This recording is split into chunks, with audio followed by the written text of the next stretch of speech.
ક્રમિક સંખ્યાનો સરવાળો તો આપણે જોઈ લીધો છે, બરોબર ને? 1 થી કીધું હોય, દાખલા તરીકે 1 થી 25 સુધીનો સરવાળો કીધો હોય તો આપણું સૂત્ર હતું n(n+1/2), બરોબર છે? એ સૂત્ર પરથી આપણે કરતા. પણ અહીંયા વચ્ચેથી કીધું જો 15 થી 25, એની અંદર n(n+1/2) વાળું સૂત્ર કામ લાગવાનું નથી. તો કયું કામ લાગશે?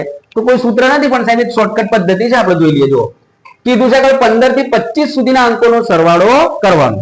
કેટલા સ્ટેપ છે? જો પહેલું સ્ટેપ તો કે જે સંખ્યાઓ તમને દેખાય બંનેનો બાદબાકી કરવાની, બરોબર છે? તો આપણને 15 અને 25 દેખાય તો 25 માંથી 15 બાદ કરો તો કેટલો આવશે? 10 આવશે. શું આવશે? 10. એની અંદર 1 ઉમેરી દેવાનું, બાદબાકી કરીને 1 ઉમેરી દેવાનું, બરોબર? એટલે 10 25 - 15 = 10 + 1 = 11. એ 11 તમારે મૂકી દેવાનું. 11 ગુણ્યા હવે જોઈ લઈએ. હવે બીજા સ્ટેપ ની અંદર શું કરવાનું? તો કે ભાઈ સાહેબ પહેલા બાદબાકી કરી હવે સરવાળો કરવાનો. તો 25 ને 15 કેટલા થાય?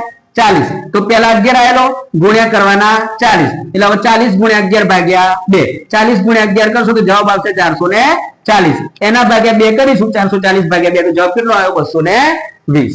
બરોબર? ચલો બીજી એક સંખ્યા જોઈએ કે 73 થી 100 સુધીના અંકોનો સરવાળો કરતા જવાબ શું મળશે? જો પહેલું સ્ટેપ બાદબાકી કરવાની. તો 100 માંથી 73 જાય તો આવ્યો 27. 27 વત્તા 1 કરશો તો જવાબ આવ્યો 28. એ 28 તમારે આગળ મૂકી દેવાના. 28 ગુણ્યા હવે શું કરવાનું બીજા સ્ટેપમાં? તો કે 100 નો જે સંખ્યા આપી હોય, મતલબ જે બે સંખ્યાઓ બંનેનો સરવાળો કરવાનો. તો સરવાળો કરતો જવાબ આવશે 173. હવે 173 ગુણ્યા 28 ભાગ્યા 2 કરવાનો.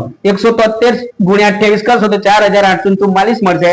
ભાગ્યા 2 કરીશું તો આપણને જવાબ મળશે 2422. આ પેલા સૂત્રની મદદથી આ જવાબ કદી આવવાનો નથી. આ એક શોર્ટ પદ્ધતિથી જવાબ આવશે. પૂછાય તો ચિંતા નહીં કરવાની, આ પદ્ધતિ ગણી લેવાનું. હા, ચલો.